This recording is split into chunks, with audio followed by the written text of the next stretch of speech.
আজকে রায়খোল মাছের চচ্চড়ি হবে। দেখুন কাঁচা কাঁচা পুঁইয়ের ফল নিয়ে নিয়েছি আমাদের বাড়ির, সাথে ফুলকা কেটে নিয়েছি, বেগুন নিয়েছি, আলু, পেঁয়াজ। আর এখন মাছগুলো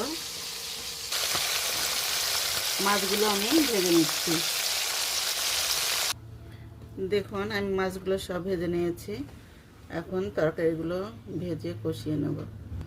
আমি এখন সবজিগুলো সব দিয়ে দিচ্ছি।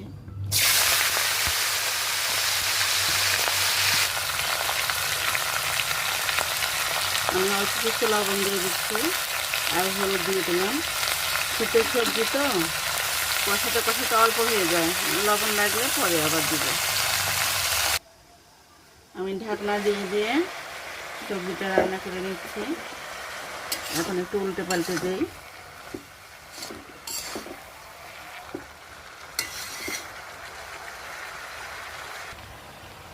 এখন আমি ভেজে রাখা মাছগুলো সব দিয়ে দিলাম, দিয়ে কিছু সময় নাড়াচাড়া করব। মাছে সবজিতে মাখো হয়ে যাবে, মাছের স্বাদগুলো সবজির মধ্যে ঢুকবে, তবেই না খেতে মজা। এখন এভাবে নাড়াচাড়া করে করে মিশিয়ে নিয়ে তারপরে সবজিটা নামিয়ে নেব।